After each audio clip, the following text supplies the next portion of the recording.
4. After months of silence, she's finally back. But this time Rhea Ripley didn't return alone. The lights went out. The crowd went silent. And when they came back on, the entire WWE Universe lost their minds. Who's standing beside her? A shocking new ally that could change everything inside Judgment Day. Stay tuned, because this return just flipped WWE upside down. To understand the gravity of this return, we must first immerse ourselves in the void that was left behind. In the months that Rhea Ripley was absent from WWE television, a palpable silence grew in the arenas. It wasn't a literal silence. The crowds were as loud as ever, but it was a thematic silence, a missing frequency in the chaotic symphony of Monday Night Raw. The women's division continued to move. Champions were crowned, and feuds were settled. Yet there was a lingering sense that the true apex predator was merely sleeping. Fans would chant for Mami during matches that had nothing to do with her, a ghostly reminder to the current roster that their spotlight was temporary. We saw Judgment Day attempt to maintain their iron grip on the show, but without Rhea as their centerpiece, their emotional anchor and most intimidating enforcer, the cracks began to show. Damian Priest seemed more stressed, Dominic Mysterio more vulnerable. The swagger was still there, but the genuine aura of invincibility had faded. This period of absence served a crucial narrative purpose. It reminded everyone exactly how essential Rhea Ripley had become to the very fabric of modern wrestling. It built a hunger in the audience, a desperate need for the chaotic order she brings. It was the calm before a predestined storm. A time where we all collectively held our breath, waiting for the inevitable moment when the other shoe would drop. We knew she was coming back. We just didn't realize that when she did, she wouldn't be the only shadow emerging from the darkness. The landscape had softened in her absence, and it was ripe for a brutal reminder of who truly runs the yard. Then, it happened.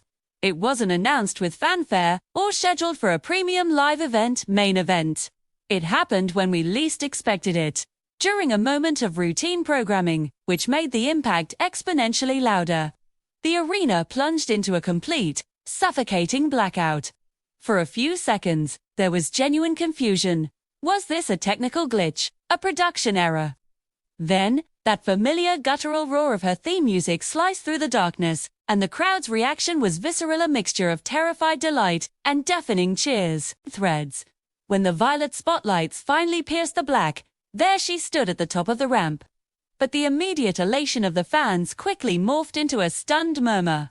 Because Rhea Ripley, the solitary force of nature, was not standing alone. Beside her stood a figure cloaked in similar dark attire, their face obscured by shadows and hood. The visual language was clear and immediately terrifying. This wasn't a manager or a lackey. The way this new ally stood shoulder to shoulder with Rhea, matching her intense, imperious glare, signaled an equal. Twiz, a masterful stroke of visual storytelling. In one single frame, without a word being spoken, the entire power dynamic of the WWE had shifted. You could see the realization wash over the faces of the superstars in the ring. They weren't just dealing with the return of the nightmare. They were facing a new two-headed monster. The air in the arena became heavy with questions. Who was under the hood?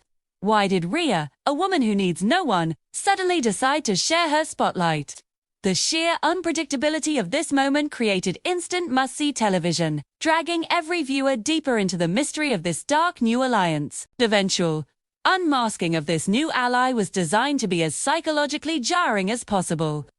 When the hood finally came down, the shock wasn't just in who it was, but what their alliance represented. It defied every logical fan theory and dirt sheet rumor. This wasn't just a call-up from NXT looking for a rub, or a returning legend looking for one last run. This was someone that, historically, should have been Rhea's mortal enemy. The brilliance of this choice lies in the tangled history it immediately brings to the forefront. By aligning with someone she perhaps once destroyed, or someone who once stood for everything Rhea despises, it added complex layers to her character. It showed us that Rhea Ripley isn't just a brute force. She is a master strategist. She understood that to truly burn down the current establishment, she needed fuel from an unexpected source. The fans were left scrambling to update their mental wikis. How did this happen? What conversations took place behind closed doors during her hiatus to forge this bond? It forced us to look back at old matches and old segments with fresh eyes, searching for clues we might have missed. This wasn't just a wrestling angle. It felt like a plot twist in a prestige drama series. The new ally adopted a darker aesthetic, shedding their past colorful or heroic persona to blend seamlessly into Rhea's gothic brutism. It was a corruption arc happening right before our eyes, proving that Rhea's influence is so potent, it can fundamentally rewrite the personalities of those who enter her orbit. Once the shock of the reveal subsided, the focus shifted to their in-ring chemistry. It became immediately apparent that this was not a friendship built on mutual respect or shared values. It was a utility of violence. Their interactions carried a strange hypnotic tension. They didn't high-five or celebrate in traditional ways. A simple nod, a shared intense look over a fallen opponent. These were their signs of affection. Watching them dismantle opponents became a mesmerizing display of contrasting styles, working in terrifying unison. Rhea, with her raw power and ground-and-pound brutality, acted as the anvil. Her new dark ally, often faster, more deceptive, or more technically vicious, acted as the hammer. They covered each other's weaknesses flawlessly, creating a seemingly impenetrable wall for any challenger. What's truly fascinating is the subtle power struggle visible even in their cooperation. While they are allies, you can see the alpha energy radiating from both. Neither is accustomed to serving another. This creates a layer of suspense in every match they have together. We are constantly watching for the inevitable crack, the moment where one ego brushes too hard against the other. Yet, amazingly, they keep it contained, channeling that potential friction outward onto the rest of the roster. It's a delicate, dangerous dance that makes them infinitely more compelling than a standard tag team. They are two apex predators temporarily hunting in the same pack, and the rest of the WWE Women's Division looks like frightened deer in their headlights. The arrival of this dark ally sent immediate shockwaves through the existing structure of Judgment Day. For a long time, Judgment Day operated on a delicate, unspoken hierarchy, where Rhea was the emotional center, the mummy who kept the boys in line. Her bringing in an outsider without consulting the group was a deliberate power move that shattered that fragile trust. We saw the immediate fallout in the subtle body language of Damian Priest. As the self-proclaimed leader in her absence, his authority was instantly undermined. You could see the tension in his jaw, the hesitant way he interacted with this new member. He didn't sign off on this, and it showed. It was a brilliant slow-burn story of jealousy and usurped power. Then, there's Dominic Mysterio. His character, so dependent on Rhea's approval, was suddenly thrown into a state of confusion and insecurity. Was he being replaced? Did Mami have a new favorite toy? The new ally treated Dominic not with the twisted affection Rhea did, but with cold indifference, or even open disdain. This created a fascinating new dynamic where Dominic had to work harder for attention, leading to more desperate and rash decisions in the ring. The clubhouse, once unified by their shared rebellion against the WWE norms, was now a powder keg of passive-aggressive tension, all orchestrated by Rhea's silent decision to expand the ranks on her own terms. Beyond the scripted drama, we must consider the realistic backstage implications that bleed through the screen. In modern wrestling, fans are smart. They understand that on-screen pushes often reflect real-life confidence from management. Rhea Ripley choosing or being a Cinder-specific partner is a massive endorsement of that talent. It signals to the entire locker room who the company views as the next top-tier act. This inevitably creates real friction. Imagine being a talent who has worked tirelessly for a spot, only to see this new alliance immediately leapfrog the entire division. The pressure on this new duo to deliver is immense. They aren't just fighting scripted opponents. They are fighting the scrutiny of critics and peers who are waiting for this ambitious experiment to fail. We can also sense the shift in the political landscape of the show. With two powerhouse women now occupying the main event scene together, it sucks up a lot of oxygen. Other storylines get compressed, other superstars get less screen time. The Rhea effect means that if you aren't in her orbit, you're fighting for scraps of attention. This creates a hyper-competitive environment that, while stressful for the talent, often leads to a better product on screen, as everyone elevates their game to try and match the intensity of this new, dark supergroup, Baru. The reaction from the WWE Universe The fans online and in arenas was a deafening roar of engagement. Social media became a battlefield of theories, fan art, and heated debates. The faceless nature of the internet allowed a million different interpretations of this new alliance to flourish. Was Rhea brainwashed? Was she the brainwasher? The sheer volume of discourse proved that this was the most captivating story in wrestling. Memes spread like wildfire, capturing the shocked expressions of commentators and the terrified looks of opponents. But beyond the humor, there was a genuine sense of investment. Fans who had perhaps grown tired of the repetitive nature of certain weekly segments were suddenly glued to their screens again, analyzing every micro-interaction between Rhea and her new ally, D. This digital noise is crucial in today's WWE. It drives the metrics that the company cares about. The segments featuring Rhea and her dark ally consistently drew the highest viewership numbers on YouTube and social platforms. It proved that complex, morally ambiguous female characters could drive engagement just as powerfully, if not more so, than the traditional male main eventers. The fans weren't just watching a show. They were actively participating in decoding a mystery, making them feel like an essential part of the unfolding narrative.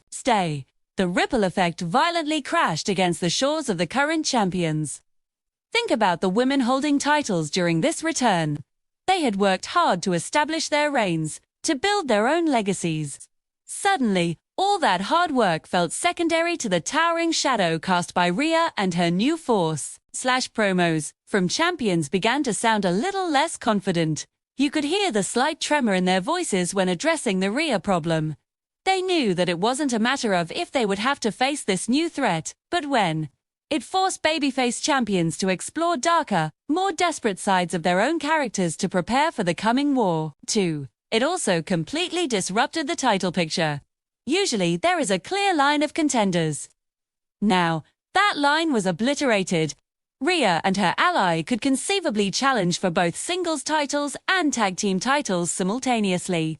They represented a threat to the entire gold ecosystem of the division. This uncertainty is a powerful storytelling tool. It makes every title match feel more precious, because we know that a monolithic force is approaching to take it all away. Why did Rhea Ripley need an ally at all? This is the philosophical core of the story. On the surface, Rhea projects ultimate confidence and independence. But deep down, this move reveals a terrifying evolution in her mindset. She realized that standard dominance wasn't enough.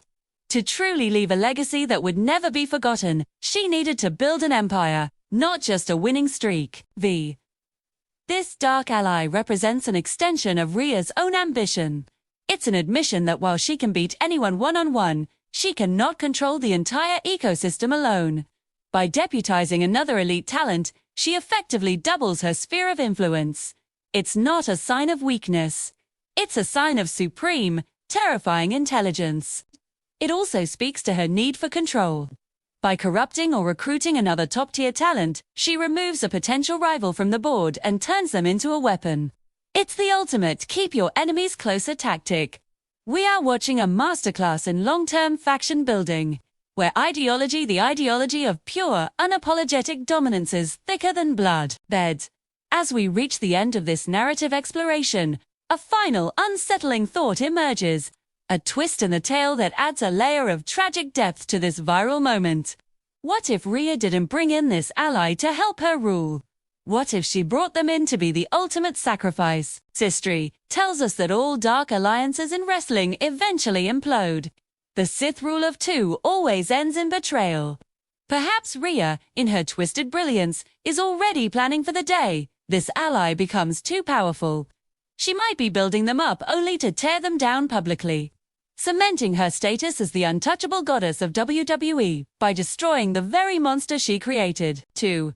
The true shock of this return isn't that she has a new friend. It's that she has introduced a new ticking time bomb into her own life, purely for the thrill of seeing if she can survive the eventual explosion. And that, dear viewer, is why we cannot look away. We aren't just watching a wrestling storyline. We are watching a Greek tragedy in tight leather and studs, waiting for the inevitable glorious fall.